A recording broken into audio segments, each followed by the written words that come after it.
یہ آکاشوانی ہے۔ خبروں کے ساتھ میں محمد اعظم خان۔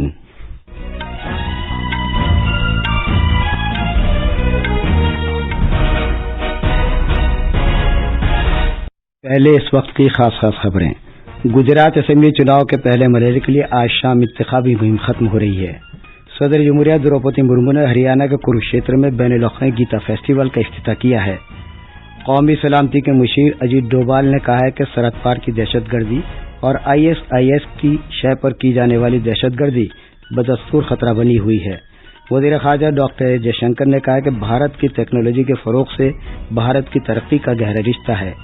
اطلاعات و نشریات کے وزیر انوراگ ٹھاکر نے میڈیا پر زور دیا ہے کہ اطلاعات اور خبروں کی تیزی سے ترسیل کے ساتھ ساتھ ان کے صحیح ہونے پر زیادہ توجہ دی جانی چاہیے، کیونکہ عوام کی فیصلہ سازی پر اس کا گہرا اثر پڑتا ہے۔ اور عالمی فٹ بال کپ میں آج ایکواڈور سینیگل کا اور نیدرلینڈ قطر کا مقابلہ ہوگا۔ اب خبریں تفصیل سے۔ گجرات میں اسمبلی چناؤ کے پہلے مرحلے کے لیے انتخابی مہم کا آج آخری دن ہے۔ انتخابی مہم آج شام 5 بجے ختم ہو جائے گی۔ سبھی سیاسی پارٹیاں ووٹروں کو راغب کرنے کے لیے کوئی کسر نہیں چھوڑ رہی ہیں۔ BJP کے سینئر لیڈر اور مرکزی وزیر داخلہ امت شاہ آج احمد آباد، کھیڑا اور داہود ضلعوں میں انتخابی ریلیوں سے خطاب کریں گے۔ BJP کے قومی صدر JP نڈا نے داہود میں ایک عام جلسے سے خطاب کیا اور ودودرا میں بھی ایک جلسے سے خطاب کریں گے۔ کانگریس کے ریاستی صدر جگدیش ٹھاکر سمیت کانگریس کے سینئر لیڈران مختلف مقامات پر پارٹی امیدواروں کے لیے انتخابی مہم میں حصہ لیں گے۔ ان کے علاوہ عام آدمی پارٹی کے سینئر لیڈر پنجاب کے وزیر اعلیٰ بھگوت مان آج 5 مقامات پر روڈ شو کریں گے۔ نئی اسمبلی منتخب کرنے کے لیے گجرات میں 2 مرحلوں میں چناؤ کرائے جا رہے ہیں۔ پہلے مرحلے کی ووٹنگ 1 دسمبر کو ہوگی، جبکہ دوسرے مرحلے کی پولنگ 5 دسمبر کو ہوگی۔ صدر جمہوریہ دروپدی مرمو نے آج ہریانہ کے شہر کروکشیتر میں بین الاقوامی گیتا فیسٹیول کا افتتاح کیا۔ ریاست کے اپنے 2 روزہ دورے کے پہلے دن صدر جمہوریہ کروکشیتر میں برہما سروور پہنچی اور وہاں گیتا پوجن کیا اور گیتا یجنا میں شرکت کی۔ وہ ریاستی نمائش، ہریانہ پویلین اور شلپ ادیان کا بھی افتتاح کریں گی۔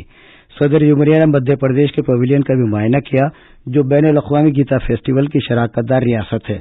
صدر جمہوریہ گیتا سے متعلق بین الاقوامی سیمینار میں شرکت کریں گی، جو کروکشیتر یونیورسٹی میں شری مد بھگوت گیتا سدن میں ہوگی۔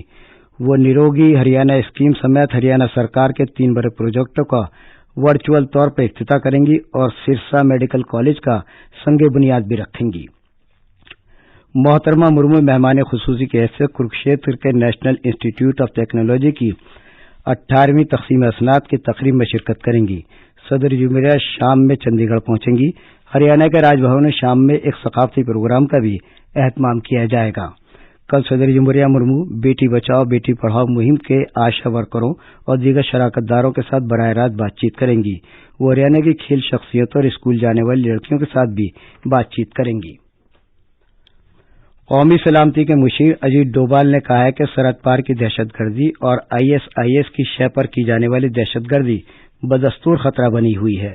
انہوں نے یہ بات آج نئی دلی میں ایک کانفرنس میں کہی، جو بھارت اور انڈونیشیا میں بین مذہبی امن اور سماجی ہم آہنگی کے فروغ میں علماء اکرام کے رول کے بارے میں منعقد کی جا رہی ہے۔ انہوں نے کہا کہ بھارت اور انڈونیشیا علیحدگی پسندی اور دہشت گردی کا شکار رہے ہیں۔ جناب اجیت ڈوبھال نے مزید کہا کہ بھارت اور انڈونیشیا دونوں اہم شراکت دار ہیں اور دونوں ملکوں کے درمیان وسیع اور اقتصادی رابطے موجود ہیں۔ دونوں ملک بھارت بحرالکاہل خطے میں جمہوریت کو فروغ دینے میں اہم کردار ادا کرتے ہیں۔ معاشرے میں علماء اکرام کے رول کو اجاگر کرتے ہوئے قومی سلامتی کے مشیر اجیت ڈوبھال نے کہا کہ علماء مسلمانوں میں تعلیم کو پھیلانے اور شدت پسند اور انتہا پسند بنانے کی روک تھام میں اہم کردار ادا کرتے ہیں۔ انڈونیشیا کے سیاست، سیکورٹی اور قانونی معاملات کے وزیر ڈاکٹر محمد محفوظ MD نے کہا کہ علماء اکرام نے بین مذہبی ماحول اور سماجی ہم آہنگی کو بڑھاوا دینے کے لیے زبردست کام کیا ہے۔ یہ آل انڈیا ریڈیو ہے۔ ہندوستانی ٹیکنالوجی کے فروغ سے بھارت کی ترقی کا گہرا رشتہ ہے۔ انہوں نے یہ بات نئی دلی میں عالمی ٹیکنالوجی کی 7ویں چھوٹی میٹنگ میں اظہار خیال کرتے ہوئے کہی۔ وزارت خارجہ اور کرینیج انڈیا اس کی مشترکہ طور پر میزبانی کر رہے ہیں۔ اس بار میٹنگ کا موضوع ہے ملکوں اور خطوں کے درمیان ٹیکنالوجی کی اہمیت۔ وزیر خارجہ نے اپنی تقریر میں کہا کہ ملکوں نے ٹیکنالوجی کو مد نظر رکھتے ہوئے اپنی سیکورٹی سے متعلق فیصلے کیے ہیں۔ وزارت خارجہ نے کہا کہ اس 3 روزہ سربراہ میٹنگ کے دوران ٹیکنالوجی، حکومت، سیکورٹی، خلا، اسٹارٹ اپ، ڈیٹا، قانون، صحت عامہ، آب و ہوا کی تبدیلی، تعلیمی اداروں اور معیشت کے شعبوں کے دنیا کے سرکردہ ذہین اور افراد جمع ہوں گے اور ٹیکنالوجی اور اس کے مستقبل سے متعلق اہم سوالوں پر بحث و مباحثہ کریں گے۔ اطلاعات و نشریات کے وزیر انوراگ ٹھاکر نے کہا ہے کہ ملک کے سرکاری نشریاتی ادارے آکاش وانی اور دوردرشن نے ہمیشہ سچائی کا ساتھ دیا ہے اور برسوں سے لوگوں کا بھروسہ اور اعتماد جیتا ہے۔ وزیر موصوف آج نئی دلی میں ایشیا بحرالکائی نشریاتی یونین ABU کے جنرل اسمبلی اور ایسوسیٹ میٹنگ 2022 کی 59ویں میٹنگ کے افتتاحی اجلاس سے خطاب کر رہے تھے۔ جناب ٹھاکر نے کہا کہ میڈیا کا لوگوں کے فیصلہ سازی کے عمل میں گہرا اثر پڑتا ہے اور مواصلات میں تیزی سے زیادہ شفافیت کو ترجیح دی جانی چاہیے۔ وزیر موصوف نے کہا کووڈ-19 وبا کے دوران حکومت نے ایک فیکٹ چیک یونٹ قائم کیا ہے جو میڈیا میں چل رہے غیر مصدقہ خبروں کی تصدیق کرتا ہے۔ جناب ٹھاکر نے عوام میں جانے سے پہلے خبروں کی تصدیق کرنے کے میکانزم کو ادارہ جاتی شکل دینے میں بھی آکاش وانی اور دوردرشن کی ستائش کی ہے۔ مسلح افواج کے 4تھے فلیگ ڈے کارپوریٹ سماجی ذمہ داری کانکلیو آج نئی دلی میں شروع ہوا۔ وزیر دفاع راجناتھ سنگھ تقریب میں مہمان خصوصی تھے۔ اس موقع پر وزیر دفاع نے مسلح افواج کے فلیگ ڈے فنڈ کی خاطر ایک نئی ویب سائٹ کا آغاز کیا ہے۔ اس نئی ویب سائٹ کو ہر کوئی آسانی سے استعمال کر سکتا ہے اور اس کا مقصد مسلح افواج کے فلیگ ڈے کے لیے آن لائن تعاون کو فروغ دینا ہے۔ اس موقع پر خطاب کرتے جناب سنگھ نے کہا کہ یہ بتانا مشکل ہے کہ آزادی کے بعد بھارت کو محفوظ رکھنے میں ہمارے جوانوں کو کیسے حالات کا سامنا کرنا پڑا ہے۔ انہوں نے کہا کہ بھارت کی سالمیت اور خود مختاری ہو، تمام جنگوں میں ہماری کامیابی، سرحد پار کی دہشت گردانہ سرگرمی کا سامنا کرنا ہو، ہماری مسلح افواج نے ان تمام چیلنجوں میں بہادری کے ساتھ مناسب جواب دیتے ہیں۔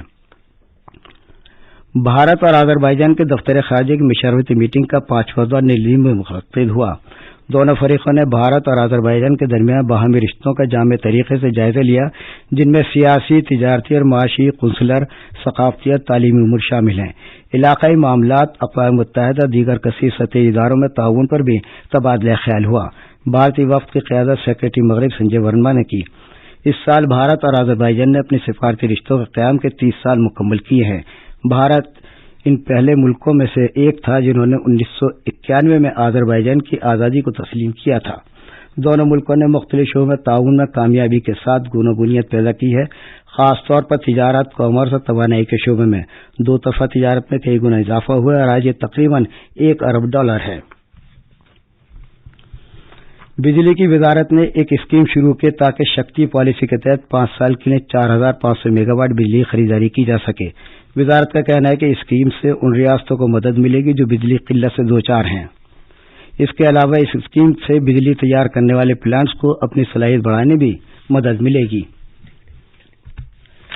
جن اداروں نے اس اسکیم کے لیے دلچسپی ظاہر کی ہے ان میں Gujarat Urja Vikas Nigam limited, Maharashtra state electricity distribution company limited, Madhya Pradesh power management company, Nai Delhi corporation اور تمل ناڈو جنریشن اور ڈسٹریبیوشن کارپوریشن شامل ہیں۔ چین نے بیجنگ اور شنگھائی سمیت کئی شہروں میں پولیس کی بھاری نفری تعیناتی کرتے حفاظتی بندوبست کر دیے ہیں، جہاں لوگ کئی دنوں سے احتجاج کر رہے ہیں۔ قطر میں جاری فیفا فٹ بال عالمی کپ 2022 میں پرتگال اور برازیل آخری 16 اسٹیج میں داخل ہو گئے ہیں، جبکہ 5 بار کے چیمپئن برازیل نے دوحہ میں گروپ جی میں 1-0 سے سوئٹزرلینڈ کو شکست دی۔ کل رات قطر میں گروپ ایچ مقابلے میں پرتگال نے یوروگوئے کو 2-0 سے مات دی۔ آخر میں خاص خبریں ایک بار پھر سن لیجیے۔ گجرات اسمبلی چناؤ کے پہلے مرحلے کے لیے آج شام انتخابی مہم ختم ہو رہی ہے۔ صدر جمہوریہ دروپدی مرمو نے ہریانہ کے کروکشیتر میں بین الاقوامی گیتا فیسٹیول کا افتتاح کیا۔ قومی سلامتی کے مشیر اجیت ڈوبھال نے کہا ہے کہ سرحد پار کی دہشت گردی اور ISIS کی شے پر کی جانے والی دہشت گردی بدستور خطرہ بنی ہوئی ہے۔ وزیر خارجہ ایس جے شنکر نے کہا ہے کہ بھارت کی ٹیکنالوجی کے فروغ سے بھارت کی ترقی کا گہرا رشتہ ہے اور عالمی فٹ بال کپ میں آج ایکواڈور سینیگل کا مقابلہ نیوزی لینڈ قطر سے ہوگا۔ اس کے ساتھ ہی خبریں ختم ہوئی۔